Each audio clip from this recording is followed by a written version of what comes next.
Welcome to 49ers After Dark after a 1-week hiatus because Jessie Naylor didn't want to do the show. I'm Grant Cohn. Jesse, great to see you. How are you? Oh, wow. Way to throw me under The the bus, diva. then ask how I am. That's great. It's my style. Yeah. Yeah, that Decided. makes sense. I get it. No, it was my fault. I was on vacation and I don't work after 5 o'clock on vacations, apparently. You don't work after dark. Yeah. Hey, but now I'm back and it's dusk on the West Coast. And we need to talk about the Niners quarterbacks. We're going to talk about Kyle Shanahan's preference. We're also going to talk about the draft. It's coming up. And we're going to talk about, some positions, some players, some free agents to keep an eye on after the draft. We're even going to talk about Deebo Samuel. But first, we need to talk about Trey Lance's mechanics because he put out another video, and me and Jesse, I don't know if we disagree, but we needed to hash some things out. And he texted me last night at what was it? 10:30? No. Well, my time? 10:30 your time. No, it was it was probably 1 in the morning my time, 10 your time. Yeah. And then we were going back and forth for about an hour. It's sending each other stills and screenshots and all this stuff. And so now we can actually discuss it. I felt from what I saw that he's still very much a work in progress. But we know that he's going to this coach and he wants to be the best. He's going to Patrick Mahomes' coach. He's got the right idea. It's never going to be a quick fix, but it's a work in progress. What did you see in this video? Yeah, I mean, let me be clear too. I don't want to come across like I think I'm some sort of expert because that's not at all what. Yeah, you are. You because I played JV baseball at Bishop O'Dowd. Yeah, I did. It's true. You are an expert. I am not. So just take what I'm about to say with a grain of salt. But I'm going off of conversations that I had with Trey Lance's quarterback coach. 3 times I had him on the channel. And then behind the scenes, we stay in contact. I ask him questions. I pick his brain anytime things like this come up. For sure. And one thing that he said multiple times on the channel and then multiple times off the channel is that a big reason for Trey Lance's maybe inconsistencies when it comes to accuracy is that his eye level moves an awful lot during his throwing motion. That's true. And when you watched him at his pro day, you watched him even in training camp last year, what I noticed anyways is that when he would drop back, right as he would start his throwing motion, his hips would drop. So now his eye level went from here to here. And then naturally when you throw, your hips raise. That's normal for everybody. So all in one motion, 3 different eye levels. Right. That's all tough. Before he throws. And that to tough. me would cause some of those accuracy issues. For sure. What I saw yesterday, 2 throws again. And does it translate when he plays? Who knows? 2 throws. 2 throws. I'm your hype man. But in both of those throws, what I saw was his hip level stayed even until he actually started going forward in his throwing motion. At that point, his hips would raise. That is normal. But he wasn't going through 3 eye levels in one throwing motion. It was. I agree. I saw that too. So that's what I saw. That's good. That was the major improvement. That's improvement. And I think it's important to remember, changing or tweaking your throwing motion is extremely difficult. It doesn't happen overnight. It's gradual. And the person that we talk about who did it had the same issue, Jalen Hurts. I was looking at him last night. He's also a work in progress. He's gotten better. You can see he has a more flexed front leg when he transfers his weight. But by the time he releases the ball, that front leg is very straight. So I think he's in a work in progress. He's just a little bit further along than Trey at this point. What I'd like to see from Trey, the way I look at Trey is that I keep referencing this kid I went to high school with, Tyson Ross. He was in the major leagues for a long time. I don't know if you know who he was. He was a starting pitcher on the West Coast. He was with the Padres. He was an all-star, 6'5", 245. Went to Cal, 2nd round pick. Just a phenomenal athlete. And Tyson could throw a 96 mile an hour fastball without really using his legs. Just an extremely powerful arm. Trey has an extremely powerful arm. But I think for him to be the best, and that's why he's here, that's what he wants to do. For him to be like Mahomes, he needs to learn how to use his legs. Needs to learn how to let his legs do the work, because I think his arm does most of the work. which is going to lead to a little bit. You can't have the same arm slot every single time, the same release point every single time. If your arm's also providing the power, the arm should just be providing the accuracy. It's the guide. And the power comes from your weight transfer and your hip rotation. He can do this. He's got the right coaches. He's got the right mindset. He's bought in. It's going to take a little time, but that's what I think he's working on right now. Yeah, I mean, I also think that we've seen, first of all, it's also not out of the ordinary for every quarterback to tweak their mechanics every offseason. We've seen Brady did it forever. We saw it for Tom Brady. I mean, he talked about it 18 years in. He's like, yep, this offseason I tweaked some things, and hell yeah. Every quarterback does it. So to act as if Trey Lance's mechanics were so crusty the clown that he can't figure this out, or he doesn't deserve grace to get better, that's where I kind of find this whole thing laughable. Every quarterback tweaks their mechanics, every single one of them, every single offseason. So he is no different. What he needs to do is just whatever his throwing motion is, and this is one thing that I heard, from his quarterback coach. We heard it from Dadow, who worked with him last year. I've heard it from Jordan Palmer. All of them say the same thing. There is no exact perfect motion, but whatever it is for you, you have to just be able to do it repeatedly with consistency. And whatever that may look like, people can nitpick, but it doesn't really matter. If it works for you, it works for you. Just be consistent with it. But the reason he's going to this coach now and working on these things and he's bought in is because he realizes that if he does get his legs more involved and let them do the work, that his accuracy will improve and he'll have less arm fatigue because he won't be whipping his arm around like he has been the last 4 or 5 years. So I think he's bought in. I think he understands that it can take him to the elite level. Because this is what I saw with Trey. First time I saw him in practice, it was like, oh my God, this is the best quarterback I've seen on this practice field. But then I had to step back and be like, who have I seen on this practice field? Jimmy, Nick Mullins, Colin Kaepernick, Alex Smith. It's like it's not a bunch of Hall of Famers. And then that year I went down and we saw the joint practice with the Chargers. And I'm standing there with Herbert and I'm like, whoa, this is different. With Herbert, the ball flies off his hand too, but it's effortless.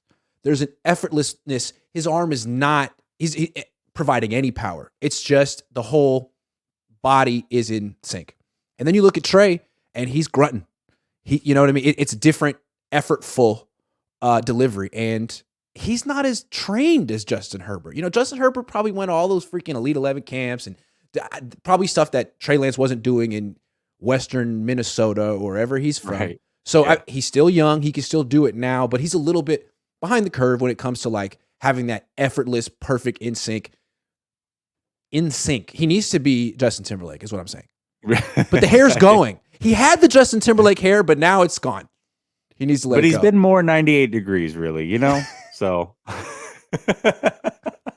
I think one thing I want to point out too, just while we're on here together, and I know this front leg thing is a really big deal to you, and I'm not saying that it's not, because there is. I mean, there is some evidence of this, and when you listen to quarterback coaches talk, they do talk about locking out your front leg. But let's take the two quarterbacks that we saw in the Super Bowl. One thing that you and I can probably agree on with our million screenshots at 1 a.m, like idiots, was that the two quarterbacks that were in the Super Bowl representing the AFC and the NFC still do the same thing that Trey Lance does. And it's a work in progress for everybody all the time. For sure. Especially Jalen Hurts. The thing with Mahomes is like, dude, he could play quarterback left-handed. I feel like he could play with his feet. Yeah, he could do whatever the hell he wants to do and put it right on the money. He's an alien. I don't understand how he does what he does. And Trey shouldn't even aspire to that. Like, that's not you. It's not going to be you. It's not going to be anyone else in the world. But Jalen Hurts, aspire to be like Jalen Hurts, because I don't think Jalen Hurts is that much more gifted than Trey. I don't think he is at all. No. I think he should just provide Trey confidence that Trey can get there too. Yeah, I would say physically, he's less gifted than Trey Lance. So, yeah, a little bit smaller. Yeah. Anyway, and again, if I'm wrong, please correct me. But what I think I'm right, and I think you would agree, and I think that's what's so encouraging. I feel like he's bought in. He's got the right mentality. He's got the right coaches. He's got all the ability. He's got. Now it's going to take his time on task and some patience. And if it's not the Niners, that's going to reap the rewards of his dedication. be some other team. But he looks like he's got the dedication that you need. I would also say this to anybody that's like, well, I mean, it's great when you see these changes when he's throwing in T-shirts and shorts.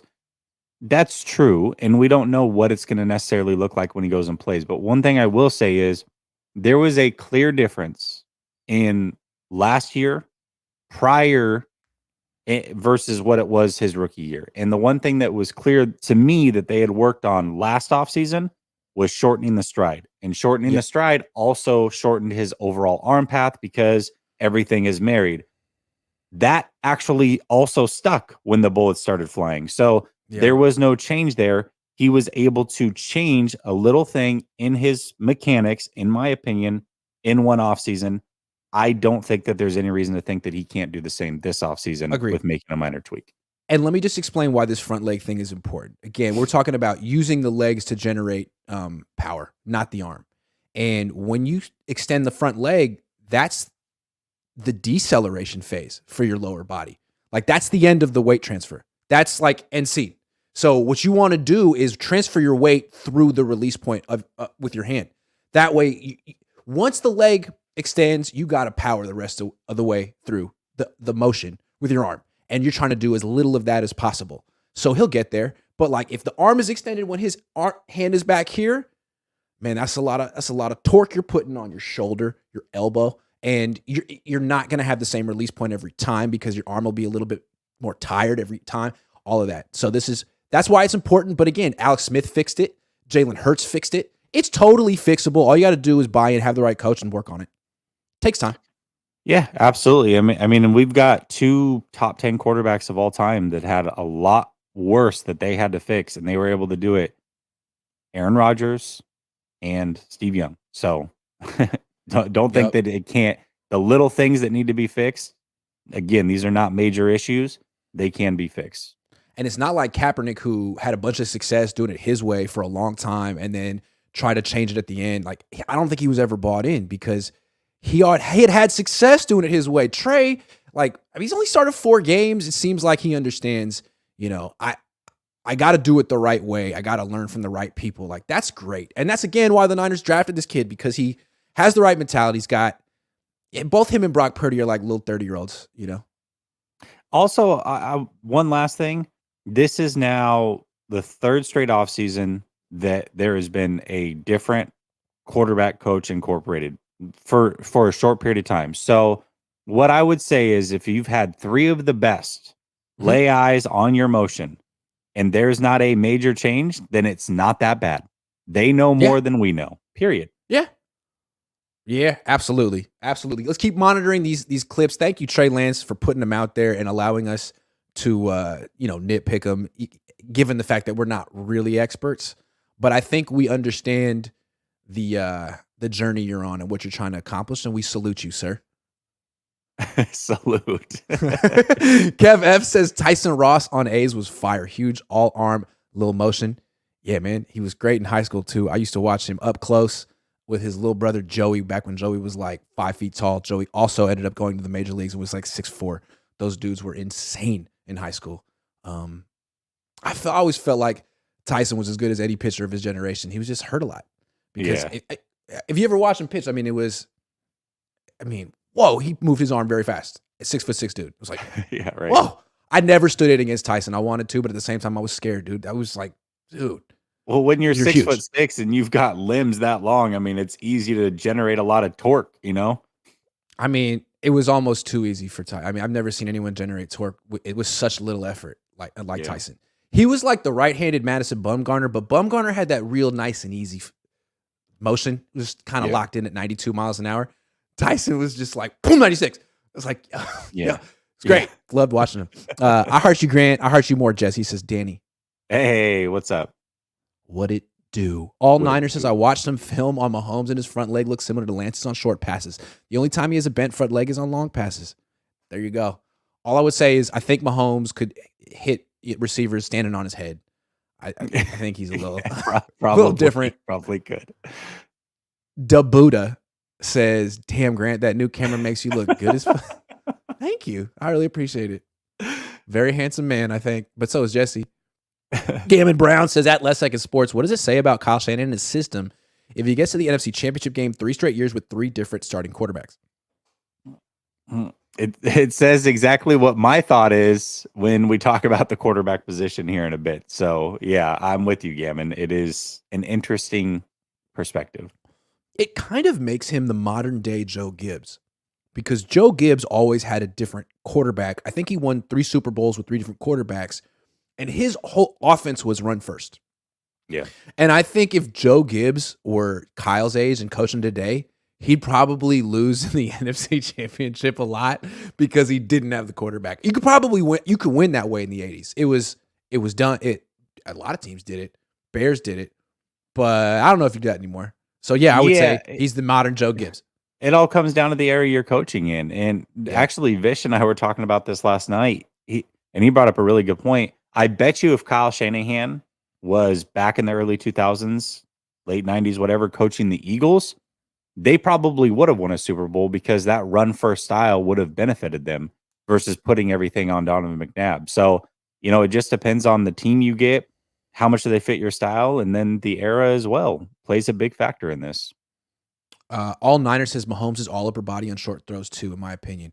Sure. Mahomes has elite ball control. Like just his arm, he can put the ball exactly where he wants to, and he doesn't throw it that hard most of the time. I haven't seen that. Lance throws it very hard and hasn't shown elite ball control yet. So it's a little bit different. I would just say pointing to works for Mahomes isn't necessarily like I remember I remember when I first started getting serious about baseball when I was 16. Shooty Babbitt. He used to play in the league. He was a scout. My dad knew him. He was in media and he started coaching me when I was 16. He was like, "Let me see your batting stance." And I just did the A-Rod stance because I thought A-Rod was the best because he was. And he was like, "Why are you doing any of that? You like your foot off the ground a little bit, your hand." He's like, "I don't know." I was like, "I don't know," because A-Rod does. It's like A-Rod's the best athlete in the world. He could do whatever he wants to do. Yeah. He can hit however he wants to hit. You can't do that. So why don't we? It's like he just kind of broke it down and made it basic. And I was like, okay, that makes sense because I'm just a guy, right? Of course. And I'm not saying Trey's just a guy, but compared to Mahomes, he's just a guy. Kind of. Now he's so you should be focused on mechanics. You know what I'm saying? For sure. Sure. J. Mark Garza says drafting players are just swings in the dark. Increase your chances of hitting by drafting positions of need 2 or 3 times. Use all 11 picks, i.e. 2 OT, 3 edge, 2 cornerbacks. Keep it up. You guys are great. Makes sense. I don't mind it. I mean, I don't mind that strategy. I would throw in safety. Also, take a quarterback every year if that's the case, right? It's the most important position. You never really know. I mean, the Niners have 3 guys on their roster right now. They like them, but they don't really know if any of these guys are going to be on the team next year, honestly, or which one. Especially this team. They need to take quarterback every year. No doubt about it. Dave Barclay says, "What up, guys? How much did I miss tonight? 18 minutes. 18 minutes and 21 seconds. We reassured everyone about Trey Lance's mechanics, so you must be still upset because you missed it. We should all be able to agree," says Bobby D. Trey Lance needs a haircut. For sure. I feel like once he cuts his hair and goes bald, like that's when you know he's ready. He's really ready. Oh, you know what I mean? That's like he's getting in his MJ bag? Yeah, exactly. Like he'll be like... If he comes in with super baggy jeans, a hoop earring, and a bald head, you know it's over. It's over. All right. It's about a year to the day. Well, about a little bit more than a year ago, Deebo Samuel requested a trade. The whole offseason was messy. Niner fans kind of turned on him. I mean, he held out, who was the last player who did that? It all worked out in the end, but then he had a real down season with, injuries and just kind of being not at his top shape in any way. In retrospect, should the Niners have just given Deebo Samuel what he wanted, which was a trade?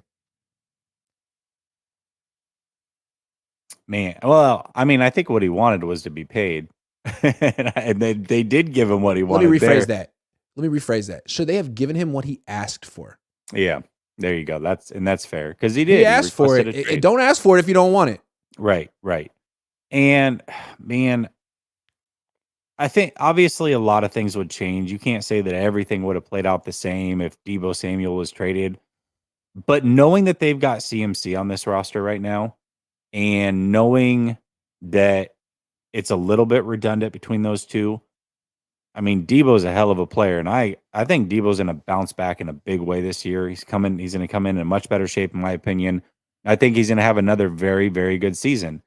However, if you could have avoided paying him all that money and you could have netted a first round pick, I look at the Jets. They were the one team that offered the most value in return, right? So for me, that's the team that I look at. And this offseason, they just traded Elijah Moore. Well, if you're the 49ers and you could have traded Debo in a third round pick for Elijah in a first, I think that might have been worth it. They could have taken Garrett Wilson, who was the rookie of the year. Yeah. Yeah. I mean, either that or they could have drafted a completely different position because they really liked Elijah Moore, who is a little bit more Ayuk than he is Debo. So either way, I think, again, favorite player, the signature is right behind me, but emotion removed from this, knowing that CMC is on this roster, yeah, man, I think if I could do it over, or if I was the front office and they could do it over, and I would say, yeah, I probably would have pulled the trigger on that. An interesting hypothetical is if the Niners had known that they were going to get Christian McCaffrey, would they have granted Debo Samuel his request and traded him? Because I think they would have. Exactly. Like once you get Christian McCaffrey, all of a sudden you're looking at your $24 million a year gadget player, running back, hybrid wide receiver. Like, man, you know what? You're great, but you're hurt a lot, and we really don't need you like we needed you 2 years ago. So I don't know. It seems like, yeah, they probably should have traded him. And what's interesting about the whole Debo thing is they coddle him. Can I just say that? They coddle Debo. Like he sat out the whole offseason. He came back. He was out of shape. He immediately got 7-8 touches a game. Like freaking Brandon Ayuk has 6% body fat. He never misses a practice. He's never misses a game. He like looks at Kyle Shanahan wrong, and he like gets frozen out for like games. It doesn't make any sense. But Debo Samuel, he could be 225. He could have one hamstring, and Kyle's like, baby, I'm giving you 10 touches today. Like, why? I don't think that makes any. I think it's unfair. And if I were Brandon, I would notice it. I'd be like, what? I don't understand. I think Brandon does notice it a little bit. I mean, he did tweet on the Brandon's not coddled. All these Brandon gets the tough love. Where's the tough love for Debo? Yeah. Sorry. I got worked up. I'm not and obviously, I mean, there's no way to know for sure, but I'm not like trying to stir up anything. But Brandon does know that he's the fourth. Yeah. Brandon does know that he's the fourth option. He tweeted it. He knows what it is. And so I'm sure that he's like, man, if you gave me 10 tries at this a game, I bet you I could put up 1,400 yards too. You know? I bet you I wouldn't drop two of them like Butterfingers over here. Although Ayuk does drop a few himself. He has some weird ones that he drops. He dropped one in the end zone last year that was like uncontested that I think Niner fans can't get out of their mind. It was like right there. You know which one I can't get out of my mind? Which one? The one against Seattle in the second game. It was completely meaningless.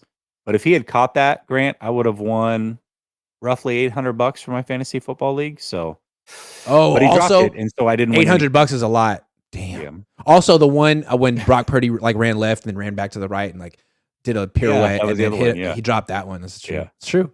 You know, but no receiver is perfect. By Debo drops like 11 a game, though. I mean, let's be honest. Debo does have a lot of drops as well. Yes. Yeah. So yeah, they could have had Elijah Moore or Garrett Wilson, for cheap, and still had McCaffrey. I wonder how they're gonna work that one out with Debo. Like, is Debo? You expressed optimism. I like that about you. You seem optimistic by nature.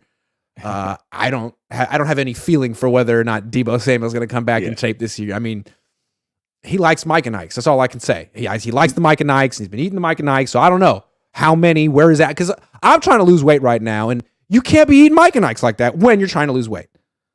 And I'm just trying to lose 5 pounds. You know what I'm saying? It's those last 5 that you're trying to lose. You can't be losing them. You know what I'm saying? You can't be 6% body fat with eating Mike and Ike's. It's the rule. It says it on the box. Well, probably better than Fun Dip. The reason I think he's going to have a better season is so good. The reason that I think he's going to have a bounce back season is because last offseason it was all about getting paid. And what comes along with that is You can't do those extra workouts. You can't risk an injury. You just can't do it. Everything is on the line for you. If he goes out and he worked as hard as he could and popped an Achilles, that's it for him. He doesn't get Sure. that money. He doesn't get that life-changing, generational changing kind That's a of good point. money. And so he had to play it easy. And it was obvious that he played it easy. I don't begrudge him for that. But that means now that you've been paid, this offseason, you've got to come in as good as you can. And I think it's going to look very, very different than it did last year. I mean, you called them like a double Debo with cheese last year. I don't remember what you called them, a McDebo, Debo, or I don't know what it was, but it was funny. And yes, I don't expect him to look like that this offseason. Well, we've been seeing him working out, and we saw that he's been deadlifting 225 pounds. So watch out! Here comes Debo. No, I'm just kidding. He's doing good. I know like professional athletes don't really deadlift. Like it's not an explosive activity. You want to No. I've been trying to do cleans. I look like such a dork trying to do cleans. I'm not very coordinated, and I don't have a lot of weight on the bar. So I feel sick. 15 years actually like, post that video. buddy. Let's slow-mo analyze your No. clean form the way that we Absolutely analyze not. Trey Lance's throwing motion. That would be awful. I've been watching Eric Crocker post his workout videos, and part of me wants to post mine, but then I remind myself like no one wants to see that. No one. People want to watch the former football player do his thing. No one wants to see that, and I got to remind myself that because You should. I'm a little vain. You should make. But I don't like have the body to parody pull it version off. Of it, where it's like you're lifting like 8 pounds and just making it look like the hardest thing in the world. Yeah, absolutely. That would Flexing, be pretty yeah. good. Plumbing God 42. Wow. The god of plumbing. This is either Mario or someone who does something way different. Trey Lance's hairline looks like a weed whacker with a rubber band on the trigger running wild on a lawn. I don't understand why he would do this to himself. I feel like he feels he could have like a hairband or a hat and it'll kind of look good. But like, man, I think the best look at this time would be to just let it go. Let it go, let it go, let it go, let it. Yeah, or you could do like the shaved like stubble look, but then you can get the tattoo like hair, so it looks like the whole hairline's there. I mean, you could. That's work a great that in. idea. I think that's the way to go. That's what I would do. Yep. Dave Barclay says yes. Still say get rid of Debo and fire Kyle. Wow. So does my dad. Kyle. I mean, look, I just feel like it's gonna be week 8 and Sam Darnold's gonna be playing, and a lot of Niner fans are gonna be like, what the hell is going on here? But let's see. Let's give Kyle the benefit of the doubt. Niners Throwback says, will Trey Lance's footwork ever improve? I think it will. I think it has. I also don't think It's in he the has process. horrible footwork. I don't think his foot. I mean, I guess what do you consider footwork? But if he knows how to do a 3-step drop, he knows how to do a 5-step drop. He knows. I don't understand. I don't know what you mean. We're talking about making his feet work for him, letting his lower body generate power like that. We're not saying he has terrible footwork. It's more nuanced to that. That's what we're talking about. Yeah. Where's the tough love for any of the Cabo clique? Honestly, it feels like it's a fraternity. The team, very fratty. The team, and there's like the social chair and the president, and there's the inner sanctum that all hang out together, and then there's the brothers, and then there's the pledges. And it feels like Ayuk's been a pledge forever. I don't understand why they treat him like that. It's not fair. But Debo is definitely the social chair. The brothers are also some of the retired players, like Joe Staley. They get to come back and Kyle pledges, and Kyle's in the fraternity, even though I know he is. Yeah, he's from corporate. Timothy Glanders, right? Like he's 40. J. Mark Garza says nobody in the Cabo crew has ever been in Kyle's doghouse, but tips plays, drops, misses games every year. BA is too hardcore for that soft crew.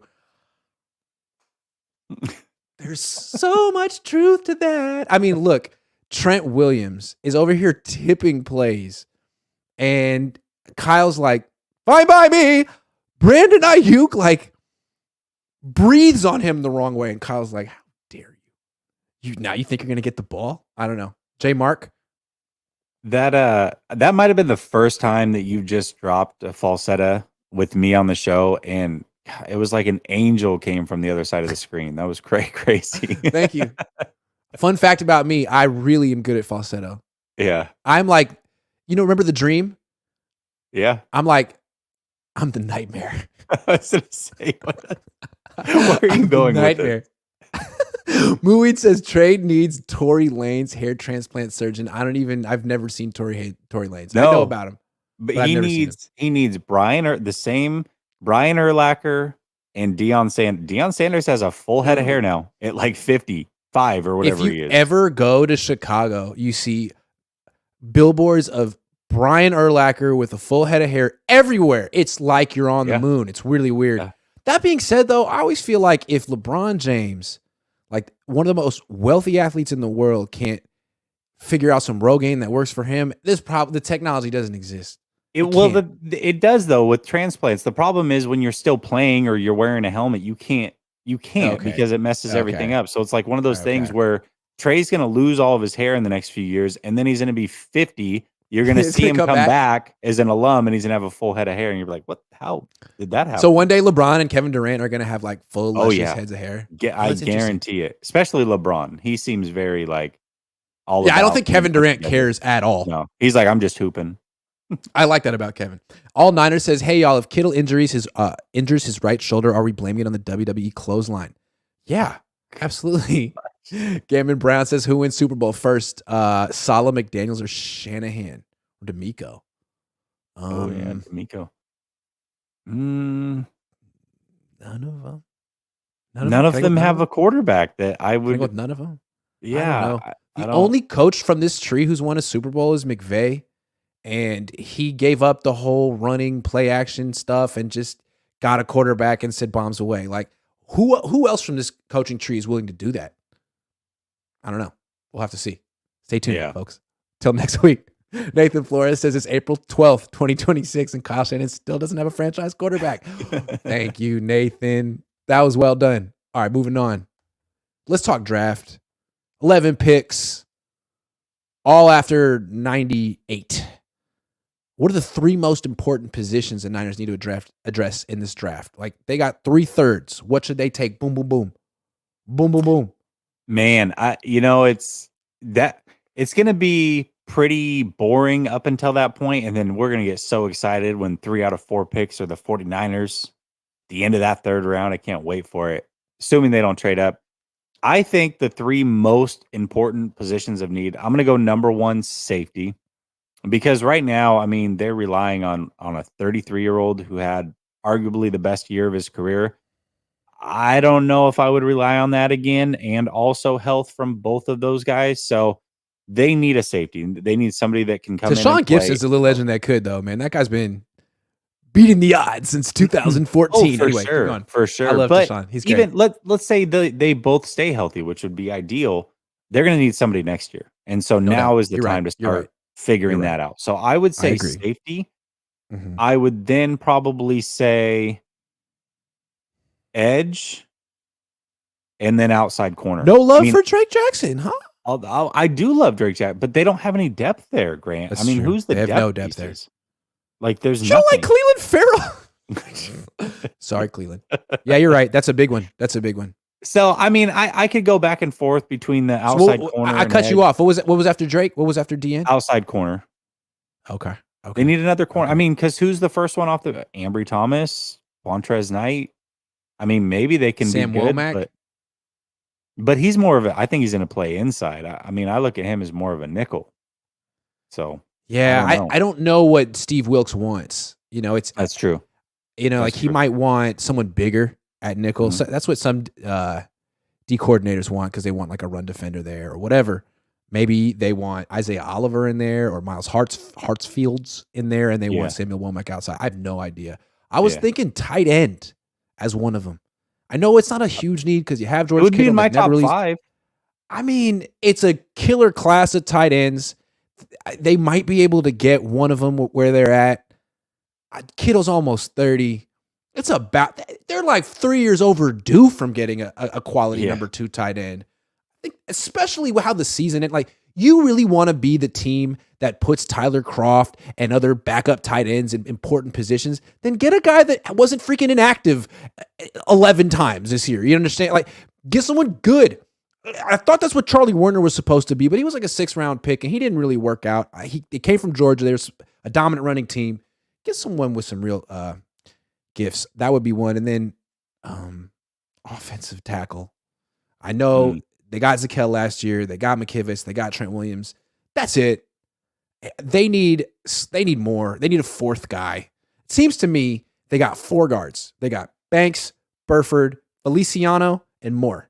They also have 2 centers in Brendel and Feliciano. I think they're set in the interior. But at OT, they got Trent Williams, Colt McKivitz, and Nick Zakelj. And that's it. So I think an offensive tackle is like, they definitely got to draft one. And the higher up, the better. And I would think they're going to take a linebacker pretty high.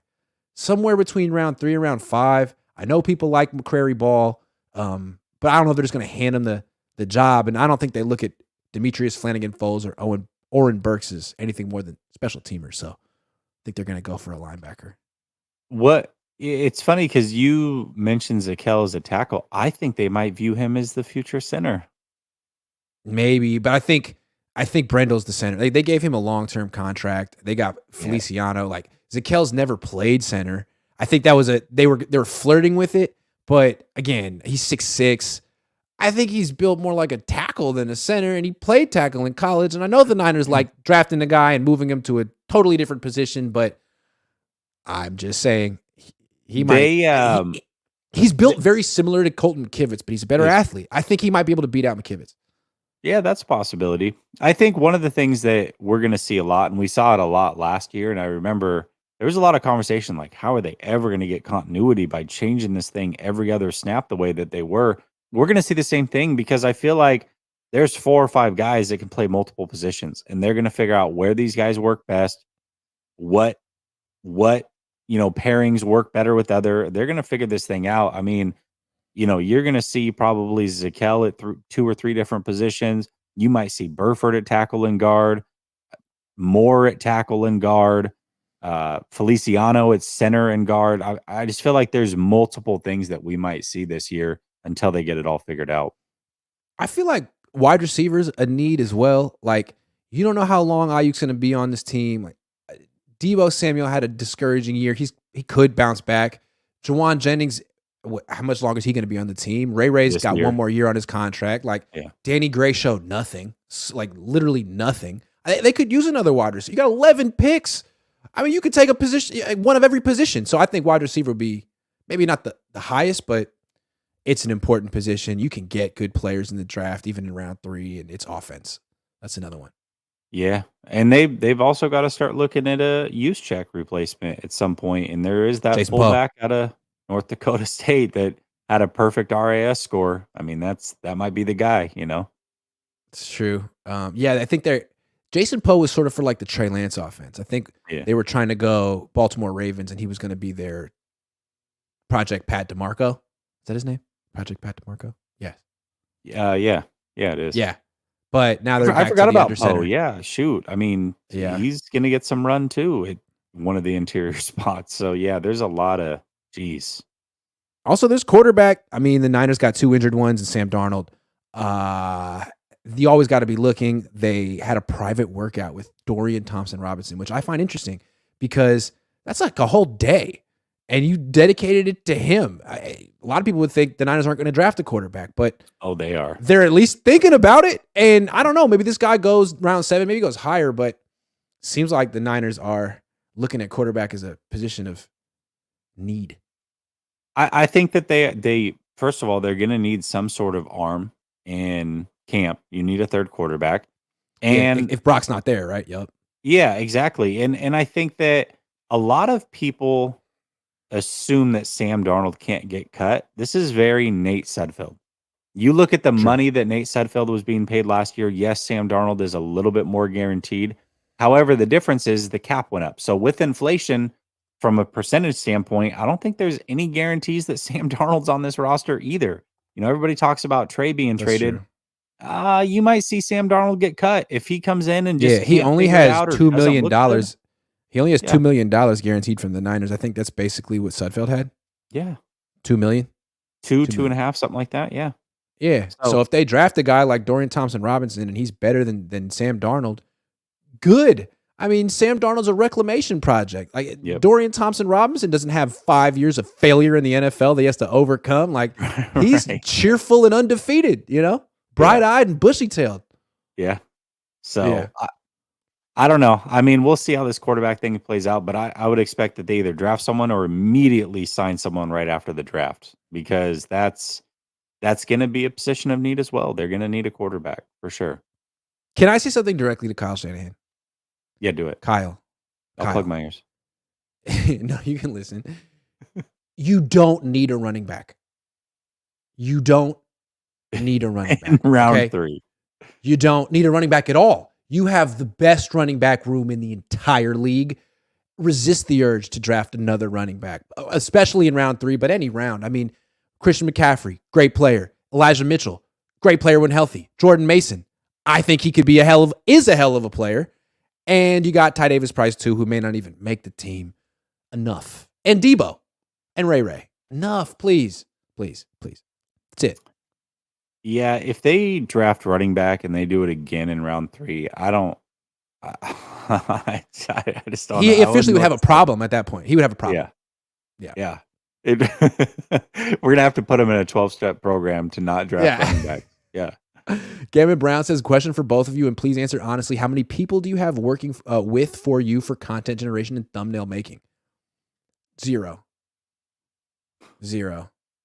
I'm not a corporation. I know it looks like I'm balling over here, but I ain't balling like that. I'm balling enough to work for myself.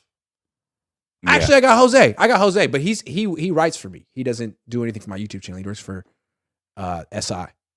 Yeah, I think that's one of the things that people need to understand, is that when you get into this, like, you need to kind of learn how to do a little bit of everything. It's not just the content. This is the easy part. Coming up with content, it can be a little hard in the off season, but talking, this is the easy part. It's all the back end stuff, cutting up your videos or making your thumbnails or titles or whatever. I mean, that's all the hard stuff. It's hard. So it is hard. It's tedious. Plumbing Guy 42, still the guy. It says, report Debo Samuel will miss several weeks due to being overweight from the addiction to Mike and Ike's. I just feel like if you're going to have Mike and Ike's as a candy of choice. Now, I think the reason he was eating them is that they matched his fit, which I think is kind of cool to have, like an accessory, like a drink or a snack grip? that kind of matches. That's pretty dope. And especially if you're 25, but you don't have to eat the whole box, dude. In front of everyone. That's a lot of Mike and Ike's. Like, get some Sour Patch Kids like a normal person. I feel get like some Skittles like a normal person. Not Skittles. This is just a few shows ago. I got roasted for hating Skittles, so let's not go down that path again. You hate them? Hate them. They're so overrated. They're trash. Like they're candy corn to you. Like you would just be like past. Like I don't even want. Yes. Yeah, exactly. Wow. Yes. Cool, man. I'm trick-or-treating with you next year because I'm taking all those Skittles. Miguel says, what's the over-under that Kyle runs Trey week 1 and the first drive and Debo comes looking like the Pillsbury Doughboy? Oh, man. Well, I would. Debo's going to come in shape. I've already said that. But yeah, Trey's definitely going to get ran the first drive. Yes. Unless Jed says no. Dave Barkley says, do you guys watch the draft? Yeah, cover the draft. Yeah, I'll be in Santa Clara for the draft. 2.0 says LeBron has already said he's going to implant Anthony Davis's unibrow if they make a run this year. I think Anthony Davis would be down. We got you, Nathan. Sorry, there's a bunch that I skipped. Let me get them, and then we'll move on. All Niners says, am I mistaken, or did I see reports of the Niners meeting with first, second round guys? In your opinions, if the Niners move up via trade, how will they do it? Well, they got a wide receiver. They got a quarterback. They got a couple of wide receivers. Got tight end. Yeah. Running backs. They got things they can trade. They got You know, it's funny because Ayuk gets brought up a lot. Trey Lance obviously gets brought up a lot. And I don't know that any of the players on the roster are going to get moved. I wouldn't bet on it, but if I was going to bet on one, I think Elijah Mitchell might be a candidate because I think there's some value there. He's young. He's inexpensive. For the 49ers, he continuously gets injured. If they believe in JP and they believe in TDP, and Kyle just can't help himself but to draft another guy. Why not Mitchell? I mean, you spent almost nothing on him. If you can get a 4th-round pick for him, I think that might be a guy that would get moved. If anybody, I could see that's a him good call. moved. I would think like, yo, get rid of Ty Davis Price. But to your point, I mean, Mitchell should be a starter. He's that good. He's not going to get the touches he deserves here. He's not going to voice his displeasure publicly, but he'd have to be displeased. His agent too. Kind of a Jeff Wilson Jr. situation. Kind of a Raheem Mostert situation. So is there a former Niners coach such as D'Amico or Robert Saleh or those two who might want Elijah Mitchell? I mean, or a team like Dallas that could use another guy to go with their injured running back that's coming off of a serious injury. You look at a team like the Chargers, who they're having trouble paying Eckler. Sounds like they're going to make him play out his contract. So do they just say, hey, we don't really need you. We're going to bring in this guy and he's going to compete with you and take snaps from you and then be our future? I mean, I feel like there's multiple teams that could use somebody like a Mitchell.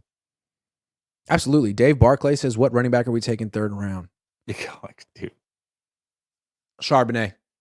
Zach Charbonnet. I have no idea. Adam Peters went to UCLA, played at UCLA. I don't think he actually played at UCLA, but he was on the UCLA football team. He was a walk-on. Shout out to Adam Peters. In your camps, has the thought of using AI came up? I wouldn't know how to use it. Jesse's like always a year ahead of all the technology stuff on me. So if he starts using AI, I'll ask him how, and then he'll tell me. So Jesse, answer. I mean, AI definitely can be useful. I think it's still a little bit behind probably what you would need, but you can't really use it for thumbnails, at least not in the game that we're in, the sports game. And, is it going to start writing game stories? Well, I mean, it can write everything, but you could use it for titles, I guess. You could use it for titles and that type of stuff, but I don't know. I feel like I come up with some pretty good titles. So I think I try to put my personality into those things. I mean, my thumbnails and titles aren't good. You wouldn't call them good, but they're me. I think people, at least they're so branding. You. They're it's branding. So you. Yeah, people know that. Yeah. So anyway, Brock Purdy, Trey Lance, Sam Darnold. Do you think Kyle Shanahan even cares which one is the starting quarterback? No, I don't think he cares. I don't think he cares. And, Gammon had brought up the question earlier about the quarterbacks. And what if they went to an NFC championship with another new guy? I don't think it would surprise me. And this is a conversation that I've had over the last week with a couple different people. Let's remove Kyle Shanahan from the situation. If I tell you the end result to the season, Grant, is NFC championship, but I don't tell you the quarterback, could you put any of the I mean, if I said Trey Lance was the starter and you got to the NFC championship and lost, you could believe it. Brock Purdy, we've already seen it. Sam Darnold, if he played the best he's ever played in his career, wouldn't be shocked. I could totally see the Niners losing the NFC Championship game with Sam Darnold. Absolutely. Yes. I feel like the Niners could lose in the NFC Championship game with a cool 25 quarterbacks, maybe more. Yeah, I agree. I agree. So no, I don't know if they can win a Super Bowl, but they could definitely lose an NFC Championship game with 25 quarterbacks. And Darnold's on that list. God love him. Maybe Dorian Thompson-Robinson is too. Maybe. I mean, maybe the guy that starts the NFC Championship is not even on the roster yet. We don't know. Maybe. So it's not Josh Johnson though. God love I don't you, think Josh. I'm so sorry. Dude. Not Josh Johnson. No, not Josh Johnson. It's not Josh. One of the 25. And it wasn't CJ Beathard. It is not, and it never will be CJ Beathard. I want to make that real clear. That's true. Maybe Mullins could have. Mullins had to play on that 2020 team that was all banged up. Mullins couldn't move like Purdy, but Mullins used to throw for like 300 yards a game. He was prolific. Purdy doesn't really do that. He checks the ball down, he gets in the red zone, and then he throws a touchdown pass every single time, which is really impressive. But Mullins was like, he still has that stat where like it's him and Mahomes and Andrew Luck for the most throwing yards in the first 16. So it's like, what? Yeah. Sorry. How? Yeah. How? How? And that's true. I mean, Darnold isn't good. So I'm not saying he's all of a sudden good, but I could see him playing well for He's aspiring for game manager. He's like, maybe I can just stop losing games by myself. Maybe if I could just check it down. But he played with McCaffrey already. Right. I don't think this is going to go so well for Sam Darnold. I don't know. It's like, okay, well, Jim Harbaugh did this with Alex Smith. Like, I'm sure the Niners organization sees some parallels here. Yeah, but Jim Harbaugh in 2011, if he said this quarterback's good and I want to coach him, that did wonders for a guy's confidence. Like, Kyle doesn't necessarily have that effect on quarterbacks. Yeah, but also Kyle has this innate ability to take bad decision makers, which is exactly what Sam Darnold is, and kind of elevate them because he says, hey, this is where you're throwing. Period. You don't have it. This is the option. Sure. And if you don't throw it here, you will be benched. And so because of that, and he should be open as opposed to everything else he's been doing in his life. Mm-hmm. Yeah. And I think that's a big reason why quarterbacks play really well under him, but they don't necessarily develop and get better because they're not learning anything. They're just being told what to do, and they do it, and it works. Most of the time. 72% of the time, it works 100% of the time. Exactly. There you go. Yeah, I don't think Kyle cares. I think Kyle feels that he's the star of this offense. That like the stars of the offense are him. He's 1, McCaffrey 2, Debo 3, Kittle 4, Ayuk 5. Trent Williams is a star. Trent Williams, but he doesn't touch the ball, so he's not really a star per se. Because Kyle's a star. Kyle doesn't touch the ball either. Yeah. Sure, it's a good point. And he goes to Cabo. But Kyle's one doesn't touch the ball, and he's still a star. So there you go. Great point. All right. Give me a free agent, someone who's a free agent right now, and probably will be a free agent after the draft, that you think Niner fans should keep their eye on as someone the team could, should, would, might go after. Yeah, I mean, I think Yannick Ngakoue is a guy that everybody's going to mention or should until he's signed. But we'll see what happens with him. I'm going to go back a little bit, maybe somebody that might be a little bit more realistic. And I was talking about corner being a position of need. The 49ers like their veteran corners, and this guy is a veteran. However, unlike some of the other ones, he's still only, I think, 27, maybe 28 years old. He'll play it this season. Played for a division rival, kind of fell off a little bit. That's Shaq Griffin. I think he's only 27 right now. So I look at him. He's trying to resurrect his career. You give him a 1 year, prove it. Hey, no guarantees. You're here to compete. If you can win the job, great. If not, you'll be a backup. But we've got a secondary coach that can really help you out. He's our new D coordinator. And he fits the mold. They need an outside corner, and he is that. So I think that's a guy that could end up in a San Francisco 49er uniform if they don't find guys in the draft that they like better. I think it's a good call. And the Niners are talking themselves into Diamondor Lenore, which feels like even more risky than talking themselves into Brock. Like, Brock at least did it for 2 months. Like, Diamondor Lenore had like 3 good games.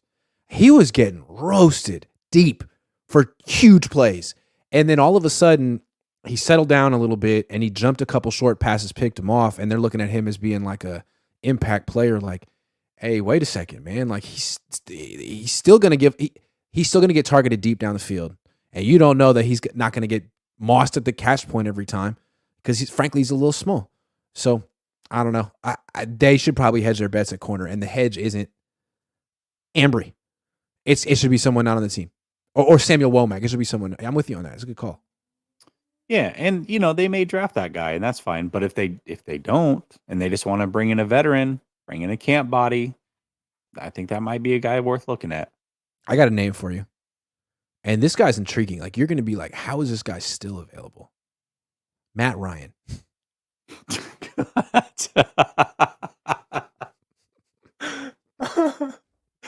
Nice. Well played. Very, very well You think he's done?